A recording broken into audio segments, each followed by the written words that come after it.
Muito bom dia, boa tarde, boa noite a quem é de boa noite. Este é o Washington Fora de Horas desta segunda-feira, dia 25 de janeiro. Eu sou a Mayra de La Salette e este programa é um programa de segunda a sexta de notícias que vocês já sabem, já estão habituados e que continua a ser transmitido a partir dos nossos estúdios improvisados devido à pandemia do coronavírus. Nesta segunda-feira, dia 25 de janeiro, os principais títulos são que em Moçambique aumenta para 6 o número de mortes devido ao ciclone Eunice.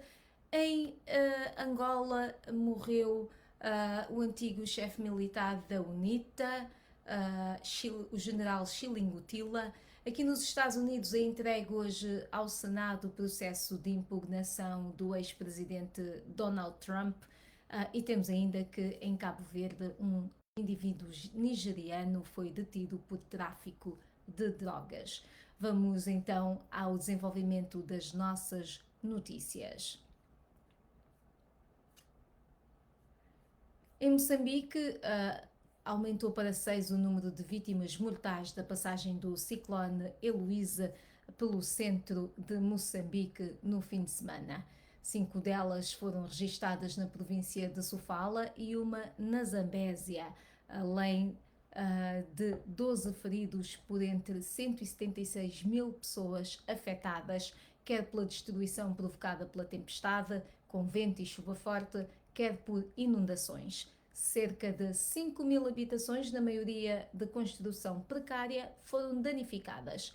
Ao nível dos serviços públicos, há 26 centros de saúde com prejuízos, 161 salas de aulas com estragos, 37 troços de estradas danificados e 129 postes de energia tombados.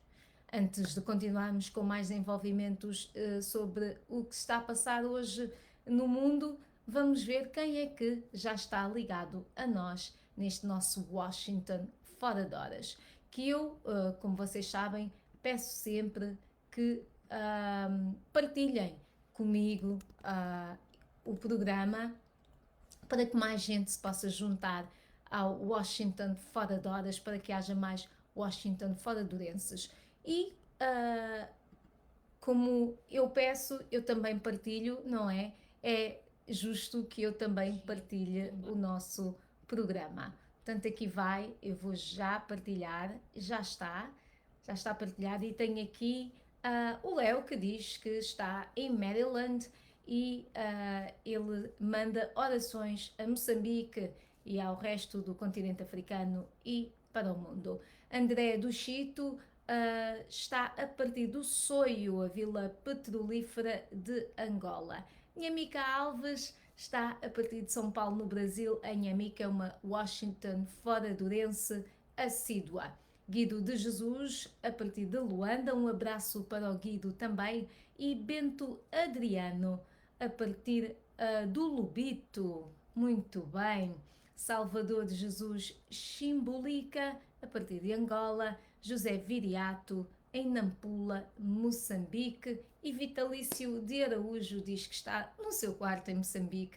Ora bem, aqui ainda é de manhã, são neste momento 8 horas e 37 minutos da manhã, falando em estar no quarto. Aqui em termos de temperaturas, que eu tenho sempre aqui alguém que me dá as temperaturas a partir de Moçambique, eu vou já dizer aqui que eu tenho 2 graus centígrados, portanto está bastante frio, está nublado, está um dia feio, mas nem por isso tem que deixar de ser um bom dia, não é? Portanto, vamos já aqui deixar energias positivas, quer esteja frio, calor, vento, chuva, vamos deixar energias positivas, porque isso é que é importante para começarmos bem a semana. Vamos então continuar com as notícias a esta hora. Ainda em Moçambique, a Associação Médica de Moçambique, AMM, e a Ordem dos Médicos foram convidadas a apresentar ao Governo uma lista de preocupações no quadro da pandemia da Covid-19. Ontem, os representantes das duas entidades reuniram-se com o Ministro da Saúde, durante cerca de 3 horas, na sequência de 2 missivas postas a circular nas redes sociais, dando conta de reivindicações de melhores condições de trabalho. Em tempo de pandemia, o governo promete ouvir os médicos que se queixam de falta de condições de trabalho, entre várias outras questões. Este é um tema que estamos a acompanhar e sobre o qual vamos ter mais informações noutros serviços da VOA, ou seja, na emissão da rádio, que é mais logo às 19 horas de Moçambique. E aqui nos Estados Unidos, a Câmara dos Representantes deve enviar oficialmente os seus artigos de impugnação ao Senado nesta segunda-feira, acusando o ex-presidente Donald Trump de incitar a insurreição em conexão com a tomada do Capitólio por uma multidão dos seus apoiantes no início deste mês. Foi a 6 de janeiro. O julgamento no Senado está marcado para começar na semana de 8 de fevereiro, depois que democratas e republicanos concordaram num pequeno adiamento para dar tempo aos legisladores que servirão como promotores e à equipa de defesa de Trump. O tempo extra também dará ao Senado a chance de confirmar alguns dos indicados ao gabinete do presidente Joe Biden. Uma maioria de 2/3 no Senado seria necessária para condenar Trump. Com o Senado politicamente dividido entre 50 republicanos e 50 democratas, 17 republicanos teriam que se voltar contra Trump para uma condenação, assumindo que todos os democratas votassem em bloco contra o ex-presidente. Se Donald Trump for condenado, uma votação separada e simplesmente maioritária pode impedir Trump de ocupar cargos federais novamente. Trump já é o único presidente dos Estados Unidos na história de 245 anos do país a sofrer 2 acusações. A Câmara acusou-o no final de 2019 de tentar convocar a Ucrânia para desenterrar alegados podres contra Joe Biden antes da eleição de novembro, mas o Senado absolveu-o em fevereiro passado. O líder da maioria no Senado, Chuck Schumer, enfatizou a necessidade do julgamento no domingo, mas disse que o processo seria relativamente rápido. Vamos até Angola, antes de irmos a comentários, já lá vamos, já vou ler os comentários, mas agora vamos a Angola. A consultora NKC African Economics considera que Angola deverá ter registado uma recessão de 5,5% no ano passado e que vai crescer 2,2% este ano, apesar do perigo da pandemia e da menor produção de petróleo. Na nota, os analistas da filial africana da Oxford Economics dizem que, e eu cito, devido ao número de novos projetos petrolíferos que substituam os poços em maturação e da obrigação de aderirem aos cortes de produção, projetamos que a produção de petróleo caia ligeiramente de 1,27 milhões de barris por dia em 2020 para 1,26 milhões de barris este ano. Fim de citação. Por isso, a previsão aponta para uma contração de 5,5% em 2020, a pior desde 1993, seguida de uma recuperação abaixo de potencial de 2,2% este ano, apontam os analistas.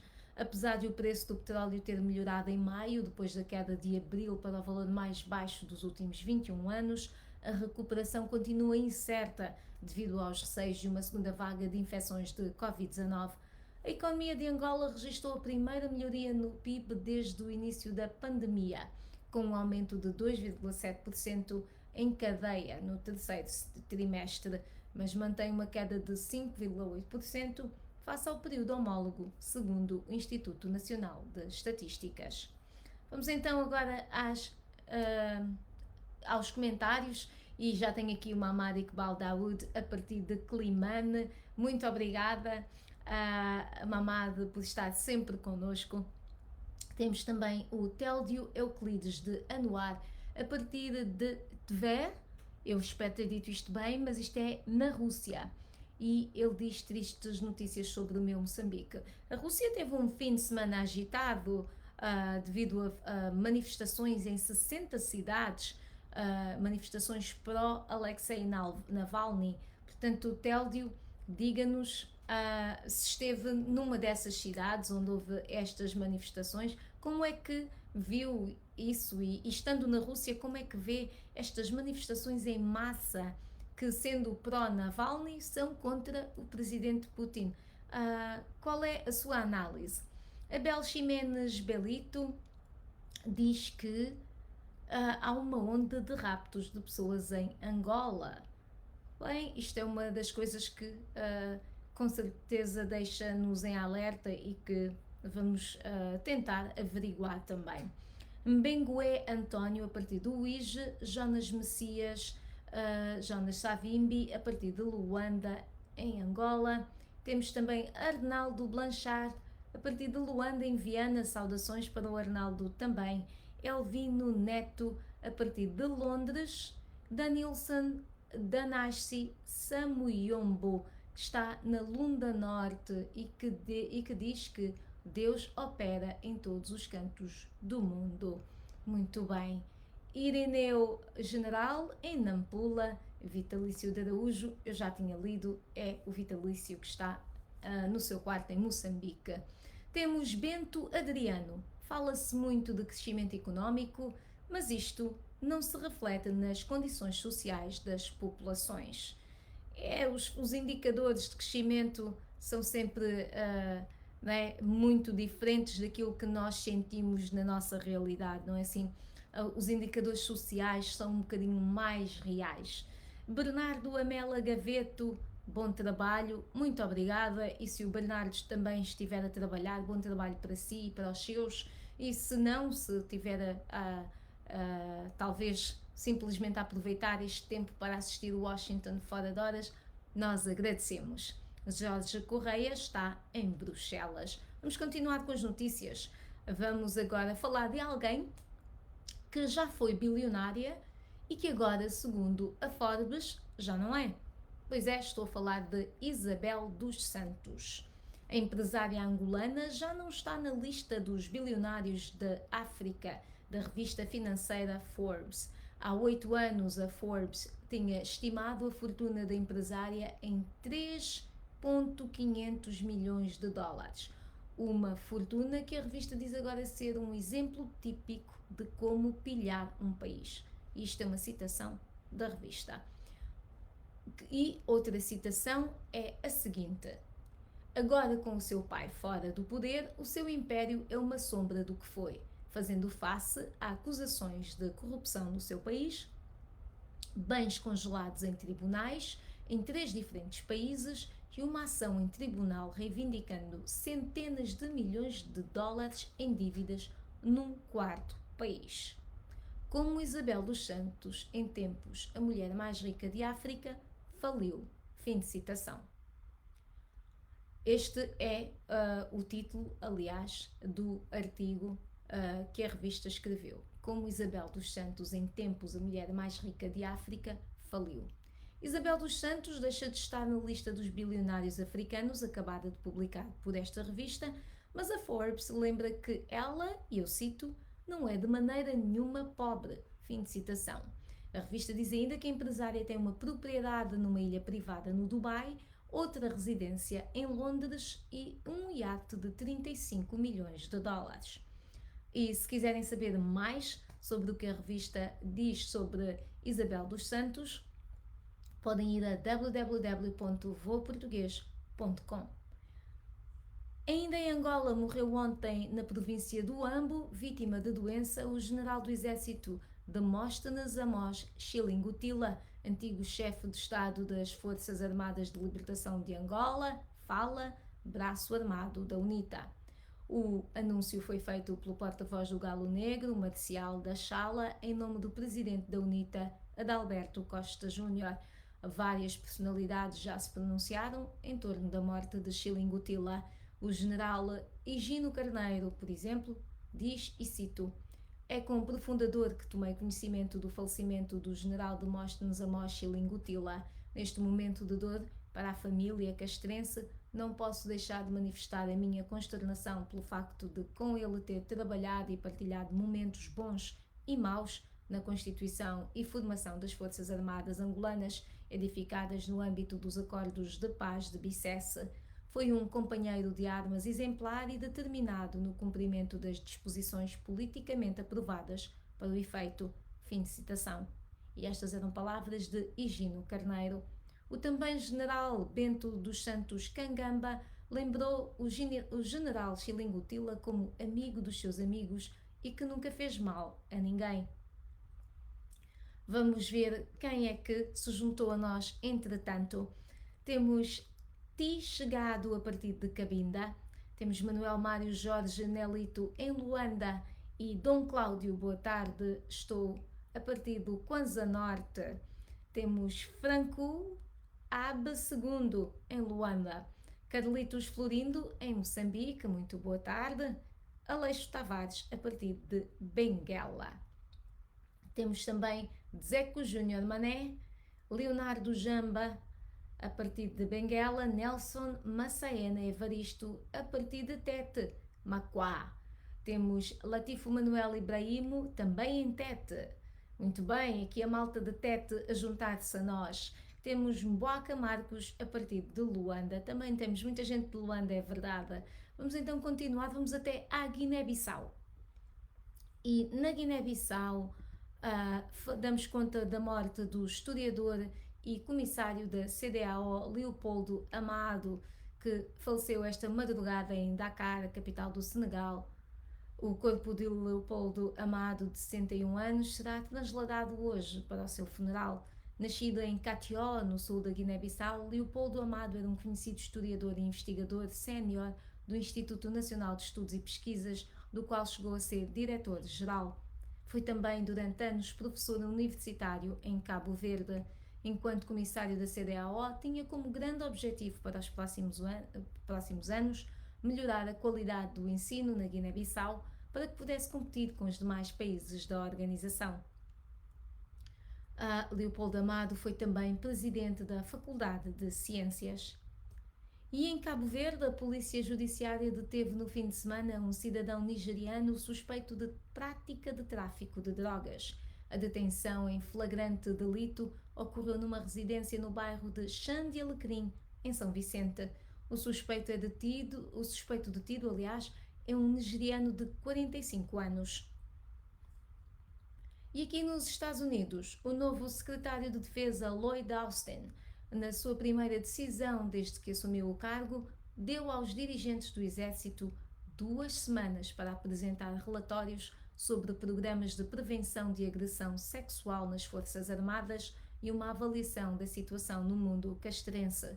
O memorando de Austin, enviado às chefias militares, cumpre um compromisso que ele assumiu com os senadores na semana passada, durante as audiências para a sua confirmação, nas quais ele jurou resolver imediatamente os problemas de agressão sexual e assédio nas Forças Armadas.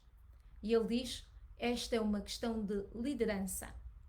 Os relatos de agressões sexuais aumentaram constantemente desde 2006, de acordo com relatórios do Ministério da Defesa, incluindo um aumento de 13% em 2018 e um de 3% em 2019. Os dados de 2020 ainda não estão disponíveis. A nota exige que cada chefe de departamento envie um resumo das medidas de agressão e assédio sexual que tomaram no ano passado, que se mostram promissoras, e uma avaliação das que não funcionaram. Vamos então ver quem é que se juntou a nós entretanto. Temos Theodore Brown Lecu, a partir de Maputo, em Moçambique. Temos Adelino Comida António, a partir de Luanda. E ele diz: não sei se digo que é uma pena ver o império da Isabel dos Santos ou se apenas está acolhendo o que plantou. Portanto, eu acho que ele queria dizer ver o império da Isabel dos Santos decair ou se apenas está acolhendo o que plantou. Mamadou Embaló, a partir da Guiné-Bissau. E Julie Be Happy. Bem, eu não sei se é July ou Julie, por uma vez que ele escreveu em inglês, não é? Hello, ligado a partir de Moçambique, Maputo. Portanto, Julie ou July? Diga-nos. Qual é o seu nome? Dinho José Nhantumbo. O Dinho José está a falar-nos, a mensagem dele saltou, está a falar-nos a partir de Maputo, Moçambique. Elisha Nashwimbo diz: nigerianos sempre vendendo drogas nos países alheios. Anand Dilip Kumar Maganhal está em Moçambique. Abel Muyanga está a partir de Matutuine, Salamanga. Muito bem, Pedro Levi está conosco e Mateus Fernando está em São Paulo, no Brasil. Maurício Deita, ou Delta, está a partir de Cabinda, Angola. Muito obrigada por se juntar a nós. Também temos Marinela Gaspar Nivalda desejando bom trabalho. Muito obrigada, Marinela. Tina Souza. Tina, chegou um bocadinho tarde, Tina. Eu reconheço a Tina. É um bocadinho mais cedo, mas muito obrigada por se juntar a nós. Johnson Wesley, a partir de Luanda. Vamos então continuar com as notícias. Vamos agora até à China. 9 dos mineiros ainda presos a centenas de metros de profundidade numa mina de ouro no leste da China foram encontrados mortos, anunciou nesta segunda-feira a imprensa estatal chinesa. Uma explosão em 10 de janeiro numa mina de ouro em Qixia, na província oriental de Shandong, deixou 22 mineiros soterrados a várias centenas de metros de profundidade. Desde então, 10 morreram. 11 foram resgatados vivos no domingo e um ainda está desaparecido, informou a agência de notícias Xinhua. Um dos 11 resgatados estava extremamente fraco e foi levado de ambulância para um hospital. Os outros estavam a receber alimentos e suprimentos e foram retirados de uma outra área da mina. O chadiano Moussa Faki Mahamat anunciou oficialmente a sua recandidatura à presidência da Comissão da União Africana, a UA, o cargo executivo mais importante da organização, e apontou como prioridade a erradicação do terrorismo e dos conflitos armados em África. Eleito pela primeira vez em 2017, o antigo ministro dos Negócios Estrangeiros do Chad, que se recandidata sem oposição, vai procurar a recondução no cargo para o mandato de 2021-2024, devendo para isso recolher o apoio de 2/3 dos chefes de Estado africanos. Mahamat reconheceu que durante o seu primeiro mandato no cargo houve desenvolvimentos e aspectos positivos, mas também menos positivos, assinalando que estes 4 anos terminam num contexto de complexidade intensificada pela pandemia da Covid-19. Ainda notícias de África, o Supremo Tribunal do Uganda ordenou hoje a retirada imediata das forças armadas que bloqueiam o líder da oposição Bobi Wine na sua própria casa desde as eleições presidenciais e legislativas no país em 14 de janeiro último. O juiz Michael Elubo escreveu na sentença que o confinamento indefinido do queixoso, Robert Kyagulanyi Sentamu, conhecido no país pelo nome artístico Bobi Wine, é ilegal. Como resultado, está a violar a sua liberdade pessoal, decidiu o juiz Michael Elubo. Em resposta, o porta-voz do político e cantor, Joel Senioni, disse que a decisão do Supremo é, e cito, uma demonstração clara de que a nossa reivindicação era verdadeira. Wine estava a ser retido contra a sua vontade. Fim de citação. Os advogados de Bobi Wine acusaram o Estado ugandês de deter ilegalmente o seu cliente. Vamos até Portugal, onde se realizaram eleições presidenciais ontem, no passado domingo, e que estas eleições viram Marcelo Rebelo de Sousa reeleito. O presidente de Portugal, Marcelo Rebelo de Sousa, foi reeleito ao cargo na primeira volta com 52% dos votos na eleição de ontem. A socialista Ana Gomes, que não teve apoio do Partido Socialista, e o candidato do partido da extrema-direita Chega, André Ventura, disputaram o segundo lugar até à última. No final, Ana Gomes ficou em segundo com 12,93% e Ventura em terceiro com 11,9%. Apesar da luta renhida, a antiga eurodeputada fez história, tornando-se na mulher mais votada de sempre em Portugal e a primeira a conseguir um segundo lugar nas eleições presidenciais. Portanto, Marcelo Rebelo de Sousa, mais conhecido em Angola como Ticelito, foi reeleito ontem e Ana Gomes fez história, sendo a mulher mais votada nas eleições presidenciais em Portugal. Antes de passarmos aos nossos trending, estamos quase a terminar o nosso programa desta segunda-feira, dia 25 de janeiro. Vamos ver, a Tina Souza diz obrigada. Obrigada eu, Tina, por contar sempre com a participação da Tina neste programa. E o Nelson Maceiana Evaristo diz: gostaria de ouvir sobre o processo de Donald Trump, cheguei tarde. Nelson, eu vou dar aqui, porque também já estamos a correr contra o tempo, Nelson, eu vou dar aqui um toquezinho apenas.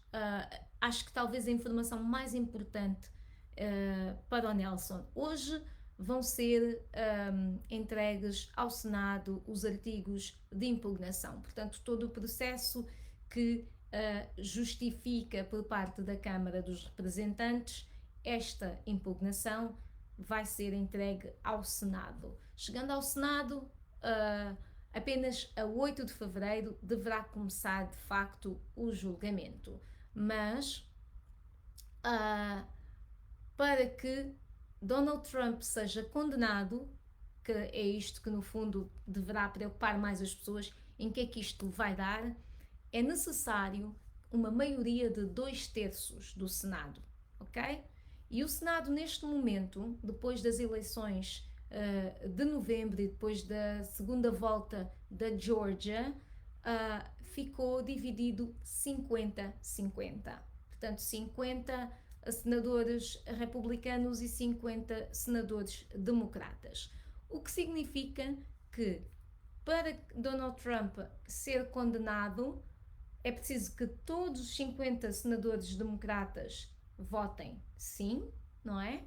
E que mais 17 republicanos votem também contra o ex-presidente Donald Trump. E depois, se Donald Trump for condenado, uma votação separada e de maioria simples poderá acontecer para impedir Trump de ocupar cargos federais novamente, impedir Trump de se candidatar novamente às eleições presidenciais no país. Portanto, no fundo, é isto. A partir de hoje, vamos ficar atentos ao que vai se passar no Senado e lembrar que, ao mesmo tempo que o Senado está a tratar desta questão do impeachment ou impugnação em português, está também a acontecer a aprovação ou não, não é? Dos nomeados, dos indicados pelo presidente Joe Biden para ocupar cargos ministeriais, digamos assim. Portanto, aqui não se chamam ministérios, chamam-se departamentos, mas no fundo é isso. Todos estes nomes que Biden apontou têm que ir ao Senado, têm que passar por audiências e serem aprovados ou não pelo Senado. Portanto, em simultâneo vão estar a acontecer estas duas coisas. E há esta preocupação de que o impeachment ou impugnação poderia empatar as aprovações destes representantes ministeriais, né? Destes ministros ou secretários, aqui são chamados secretários. Mas o Senado diz que isso não vai acontecer. O líder da maioria do Senado disse que as coisas vão acontecer no seu ritmo normal, ou vão tentar. Bom, eu espero que o Nelson e todos os outros que chegaram mais tarde tenham então percebido o que é que se vai passar aqui nos Estados Unidos a partir de hoje, com foco no dia 8 de fevereiro. Está marcado para 8 de fevereiro o julgamento de impugnação de Donald Trump. Vamos então aqui a um pequeno momento trending, o que é que está a dar, o que é que está a render nas redes sociais. Pois bem, até aqui nos Estados Unidos se fala disto, da demissão de Frank Lampard como treinador do Chelsea. Este é um dos tópicos populares de hoje no Twitter. Esta demissão é para muitos nesta rede social uma amostra de como o futebol é impaciente e cruel, com alguns treinadores de bancada, ou neste caso de secretária, não é? A dizer que o Chelsea devia ter dado mais tempo a Frank Lampard. Portanto, os treinadores de bancada desta vez foram simpáticos, normalmente não são. Considerado um dos maiores jogadores que já jogou no Stamford Bridge, ele deixou os Blues em 2014, depois de ganhar 3 títulos da Premier League inglesa durante 13 anos no clube. O jogador de 42 anos voltou como treinador principal do clube em julho de 2019. Lampard teve uma primeira temporada de sucesso que viu o clube londrino qualificar-se para a Liga dos Campeões da UEFA e chegar à final da Taça da Inglaterra. Lampard deixa o clube em 9º lugar na Premier League após uma série de 5 derrotas nos últimos 8 jogos do campeonato. Em comunicado, Abramovich, o chefe do Chelsea, afirmou, e eu cito: "Foi uma decisão muito difícil para o clube, até porque tenho uma excelente relação pessoal com Frank e tenho por ele o maior respeito." Fim de citação. Pois às vezes não chega, não é assim? Frank Lampard poderá ser substituído pelo alemão Thomas Tuchel. Portanto, vamos ver o que é que acontece e vamos ver para onde é que Frank Lampard vai depois disto. Agora, aqui para os nossos internautas que se preocupam com saúde, esta semana o Angola Saúde em Foco vai focar-se, e passo a expressão, passo a redundância, na tuberculose. Se tem questões sobre esta doença, tuberculose, por favor não hesite, envie para nós via WhatsApp, mais 908 652 4584, ou mensagem para o nosso número local, mais 244 932 348 698. E o que eu vou fazer neste momento é copiar aqui essa informação e partilhar convosco, porque eu sei que certamente ninguém apanhou todos estes números, que são muitos. Muito bem. Depois também, eu espero não ter aqui esquecido de ler mensagens de ninguém, mas ainda no que toca a trending, eu quero lembrar que no nosso website tivemos este fim de semana um artigo que está a chamar muito a atenção dos nossos internautas. E o título do artigo é: "O dia em que Ronald Reagan disse não à Renamo por ser, entre aspas, um bando de assassinos." O antigo presidente dos Estados Unidos, Ronald Reagan, avisou os seus conselheiros para deixarem de considerar ajuda ao então movimento rebelde moçambicano Renamo por considerá-lo como um bando de assassinos. Reagan disse também aos seus conselheiros, na mesma ocasião, que não queria que a questão voltasse a ser abordada na sua presença. E como eu sei que agora devo ter causado alguma curiosidade a quem ainda não leu este artigo, que é bem interessante, eu deixo aqui também o link para o artigo e eu espero que depois vocês se dediquem à sua leitura. Vamos ver quem é que comentou, quem deixou aqui mais comentários. Portanto, tenho o Adelino que diz, voltando ainda ao assunto da Isabel dos Santos, termino com esse ditado: "As riquezas adquiridas às pressas se perderá, mas quem a junta aos poucos fará com que ela aumente." Provérbios 13:11. Temos também Fragoso Almeida, que diz: "América só perde muito com a destituição do Trump." Temos Pedrinho Fontes, daqui dos Estados Unidos, um cabo-verdiano que lhe deseja um feliz dia. E diz mais uma outra coisa: "Sou solteiro." Pois bem, senhoras solteiras, está aqui o Pedrinho Fontes a deixar aqui uma dica. Muito bem. E Johnson Wesley gostaria que falasse aqui um pouco sobre os sequestros que estão a acontecer em Angola. Johnson, hoje já não vamos conseguir abordar esse tema, mas amanhã e depois da manhã e até sexta-feira, portanto de segunda a sexta, nós temos Washington fora de horas, portanto não perca a oportunidade, acompanhe-nos sempre e tenho a certeza que esse tema e outros temas serão abordados. Hoje é como no futebol, depois do apito já não há nada a fazer. Portanto, eu despeço-me desejando uma ótima semana de trabalho, com muito boa saúde. E já sabem, Washington Fora de Horas é de segunda a sexta às 8h30, horário de Washington DC. Agora vá ali ao seu relógio e veja a que horas é na sua localização geográfica. Eu sou a Mayra de La Salette e agradeço em nome de toda a equipa da Voz da América pela sua companhia neste nosso Washington Fora de Horas.